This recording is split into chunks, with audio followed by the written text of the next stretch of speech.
Amici, bentornati nel nostro canale. Oggi lasceremo Loc-Warner e andremo verso la capitale, ovvero Zagabria. Vi lasciamo subito al video e buona visione.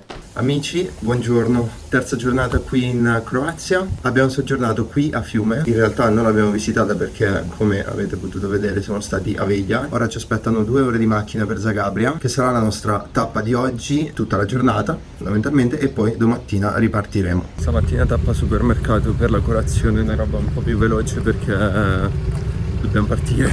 Comunque noi ci dimentichiamo molto spesso che i supermercati hanno anche il bar, quindi potevamo tranquillamente fare colazione al bar, ma va bene così.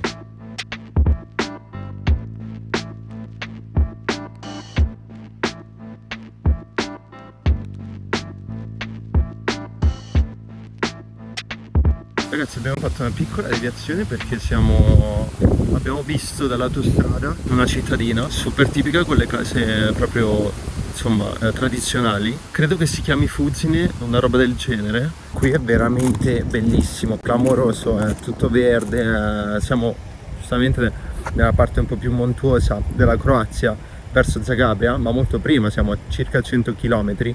Stupendo, tra l'altro fa anche un bel freschino perché ci sono una ventina di gradi più o meno, quindi piacevole anche, devo dire. Ci troviamo infatti nella regione montuosa del Gorski Kotar. Si estende da Rijeka a Karlovac e l'85% della regione è coperto da boschi e per questo viene appunto chiamato polmone verde della Croazia.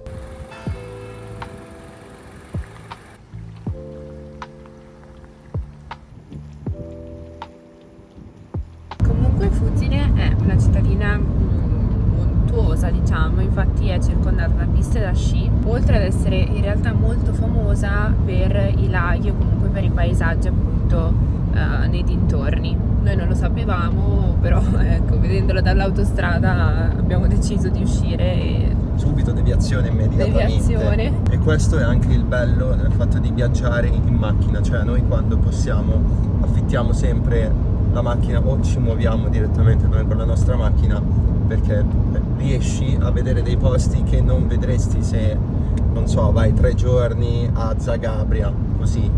Quindi questa è una gran cosa, è sicuramente un plus. Costa di più perché giustamente noleggio e benzina fanno parte dei costi del viaggio, però ti regalano veramente delle gioie. ora che siamo arrivati a Zagabria stiamo salendo a Medvedgrad, che è un castello da cui si dovrebbe vedere anche poi Zagabria, quindi dall'alto dovrebbe essere un bel punto panoramico. Il biglietto sono 8 euro a testa se siete studenti 6, in questo caso qui ancora qualcuno c'è che deve laurearsi. Medvedgrad è una fortezza che appartiene al periodo del Medioevo e si trova appunto sul monte Medvednica. Andiamo prima nella parte destra, che dovrebbe esserci appunto, sì, esatto, la torre sud.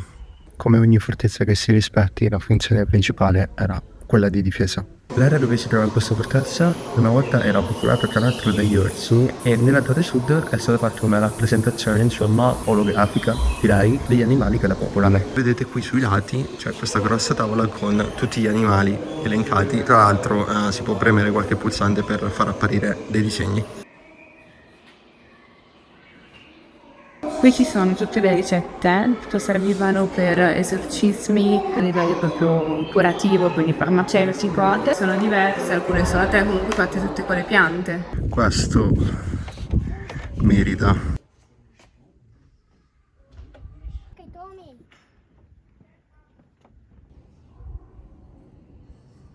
Adesso ci dirigiamo verso Zagabria, abbiamo appena finito la visita al castello e volevamo dare qualche accenno storico. Zagabria affonda le sue radici già nel Medioevo e nasce da 2 insediamenti diversi, in realtà su 2 colli gemelli. I 2 colli si chiamano da una parte Kaptol e dall'altra Gradec. Kaptol era il centro ecclesiastico, invece Gradec era la parte più di artigiani, di commercianti. Durante il periodo dell'impero asburgico Zagabria conobbe uno sviluppo urbanistico e culturale molto importante in questo periodo si svilupparono anche costruzioni in stile neoclassico. Successivamente alla dissoluzione dell'impero austro-ungarico nel XX secolo, la Croazia divenne parte del regno dei Serbi, della Croazia e della Slovenia e successivamente della Jugoslavia. Solo successivamente ovviamente all'indipendenza, poi Zagabria divenne la capitale effettiva dello Stato, indipendenza che è avvenuta nel 1991, quindi molto recente. Comunque, se consideriamo l'indipendenza che è avvenuta appunto nel 1991 e la successiva guerra con l'ex Jugoslavia, possiamo dire che Zagabria ha ancora all'interno proprio della città delle mura o comunque degli edifici bombardati o comunque con i segni della guerra effettivi, e hanno voluto non metterli a posto, quindi lasciarli come erano, proprio per tenere vivo il ricordo.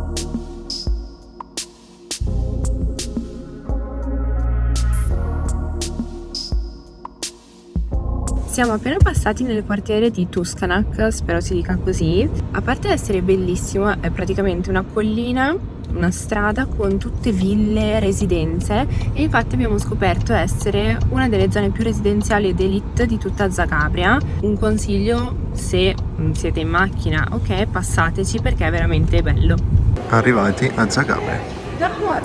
Il parcheggio si trova qui al centro commerciale Cviatni e è proprio dentro. È stracomodo perché comunque in 5 minuti, cioè siete già in centro e in 5 minuti siete a tutte le attrazioni varie della città. First thing first, andiamo a procacciarci del cibo, mezzogiorno e mezzo, direi che è anche ora di comer. Qualche lingua nel mondo. Esatto, abbiamo trovato una pecara, cioè il forno, i soliti forni tipici insomma. A quanto pare c'è una banda. Che banda? Che banda?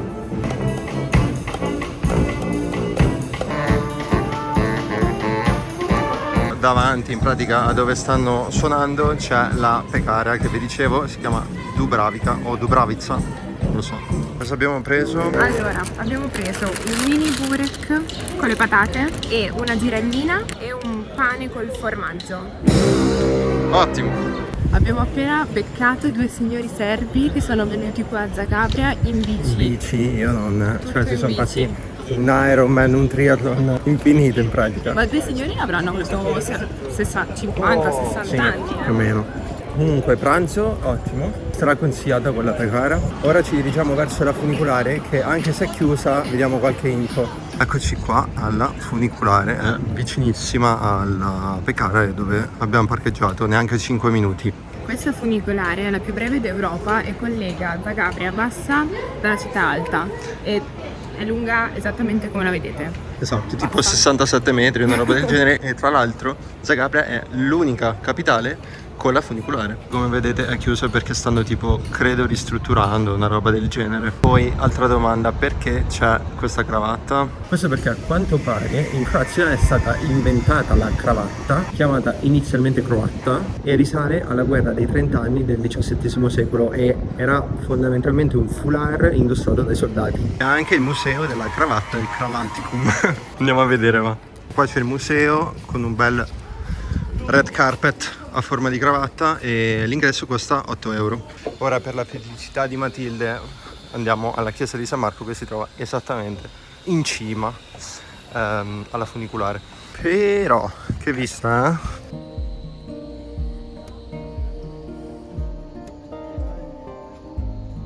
Prima di arrivare alla chiesa abbiamo visto che qui c'è il museo delle relazioni interrotte e ora vi spiego cos'è. In pratica in questo museo sono esposti degli oggetti donati da persone di tutto il mondo legati a storie d'amore finite. A parte anche qui per i lavori in corso, che abbiamo capito che in Croazia sono dappertutto in questo periodo storico. La chiesa di San Marco si trova nella piazza del potere politico e infatti qui affacciano sia il Parlamento che il Palazzo del Governo. Allora è un po' controluce, ma quella è la torre Lotrask, una roba del genere. Da questa torre ogni giorno a mezzogiorno viene sparato un colpo di cannone che ha una tradizione che risale, pensate, al 1877. Ora stiamo riscendendo verso la parte, diciamo, un po' più nuova della città.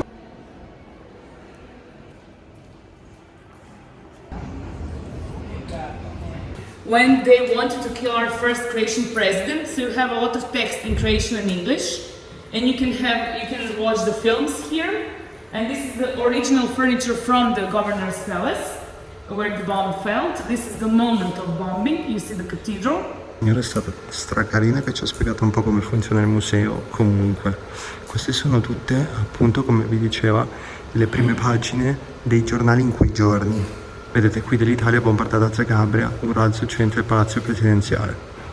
Martedì 8 ottobre 91 e tra l'altro vedevo che c'è una notizia sulla Germania, incredibile. Questa invece è la pagina di giornale del 95 dell'attacco che è stato fatto sempre missilistico ma ai civili e non al presidente, perché quello del 91 era diciamo come target il presidente. Siamo usciti ora dal memoriale degli attacchi missilistici della guerra appunto di indipendenza e anni successivi diciamo della Croazia.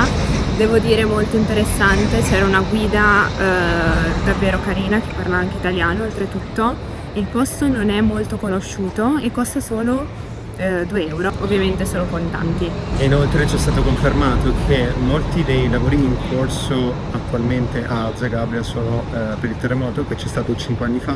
Inoltre un'altra curiosità su Zagabria: gli stipendi, come in tutta la Croazia, sono molto bassi, oltretutto il cambio diciamo, alla moneta dell'euro ha influito sul stile di vita, su tante cose. Poi Zagabria, essendo una città più grande, quindi tendenzialmente con prezzi più alti, ha sofferto molto questa cosa. Sì, perché ci sembra che il PIL pro capite mensile dovrebbe essere sui 1000 euro, se non meno, quindi è abbastanza basso comunque e i prezzi non sono così bassi. Purtroppo nel mentre il mercato ha chiuso e siamo stati un po' di più al museo, quindi niente, sarà per il prossimo viaggio. Ora siamo tornati nella zona alta, infatti siamo alla cattedrale di Zagabria, che anche questa, come vedete dal video, è diciamo in ristrutturazione per il terremoto e in teoria, come ci ha detto la guida, non dovrebbe essere visitabile all'interno. Ora vediamo. Infatti vi confermiamo che è chiusa,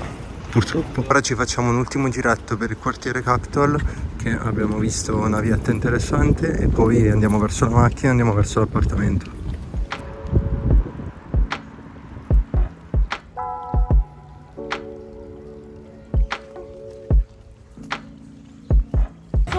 Prima su TripAdvisor a Zagabria. Prima di TripAdvisor, Carry Bowl. Comunque per chi volesse, questa via si chiama Ivana Kaldica. Ci sono un sacco di baretti e ristoranti. Poi me la immagino molto come zona universitaria.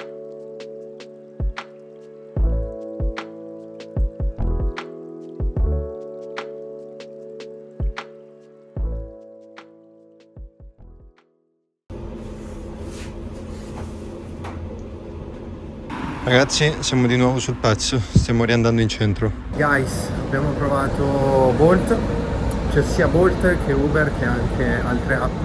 La macchina, cioè, sembrava di essere un posacenere in pratica. L'esperienza più croata che potessimo fare. Cioè, l'autista incazzatissimo, guidava veramente forte. 3 euro per arrivare da dove siamo noi al centro, che è circa, sono 2 chilometri, quindi fate voi il conto. Comunque stasera c'è una bellissima atmosfera, temperatura perfetta, siamo sui 26-27 gradi. Qual è l'unico problema, amore, di stasera? Che sono le 7:50 e... Ho prenotato alle 9. Ottimo, ottimo. Ora proviamo a fare una cosa che non va fatta, cioè presentarsi in anticipo al ristorante, vediamo se ci rimbalzano o meno. Sono le 8, un'ora prima, è un po' difficile però, vediamo. Dai. Siamo riusciti ad entrare alle 8, quindi ce l'abbiamo fatta. Il ristorante si chiama Uspinjaka e come vedete questo è il menù, è in croato, ragazzi, scusate, vediamo se trovo l'inglese. Il menù in inglese era la pagina dopo. Anche un'ottima selezione di vini locali, tra l'altro. È arrivato il mix plate di carne, a base di carne, large, quindi c'era scritto 180 grammi. Per quanto riguarda i due formaggi, ovvero questo qua e questo, il primo è leggermente piccante, sembra essere un formaggio tipo pecorino o simile, mentre l'altro è un classico formaggio molto fresco. Mentre per quanto riguarda la parte dei salumi, questo e questo sono entrambi piccanti, mentre il prosciutto è veramente di qualità, molto magro, ottimo. Inoltre ci sono questi che sono dei peperoncini mini, ma sono spaziali perché non sono piccantissimi ma quasi che rinfrescano, ottimi. Abbiamo i primi piatti, primo e secondo piatto. Questi sono i baked strugli, ovvero delle crispelle con besciamella sopra, no, panna acida, mentre questa è la Zagreb stick, che è arrotolata però, cioè non è stesa, ma con patate arrosto e una salsa non ben identificata, ora ve lo facciamo sapere. Molto buona, panettone sopraste. Dentro devo dire che è morbido, quindi prosciutto, carne, formaggio, piccante. Allora, buoni, me li aspettavo leggermente più croccanti in realtà, anche se con la panna acida sopra giustamente perde, però un po' diciamo morbidi, rimangono un po' morbidi. Dentro il formaggio è buono, la panna acida sopra è leggera, quindi non è che si senta molto, ma va bene. Sì, l'unica cosa, c'è la sfoglia che è leggermente spessa e è rimasta un po' morbida, però buoni comunque. Non mi dire che è scotta la pasta. No, non è scotta, è durina, quindi promossi. Punto finale della cena, 68 euro. Il ristorante comunque ci è piaciuto un sacco, bella l'atmosfera, belli gli interni, i prezzi sono onestissimi, tra l'altro siamo in centro, cioè siamo sotto alla funivia di Zagabria. E devo dire, a differenza di tanti altri posti, non ti senti effettivamente all'estero, nel senso piatti croati, cucina croata, ma fatta veramente bene. Il video per oggi finisce qui, speriamo come sempre che vi sia piaciuto. Nella prossima puntata andremo verso i laghi più belli della Croazia e come sempre ricordatevi di iscrivervi al canale.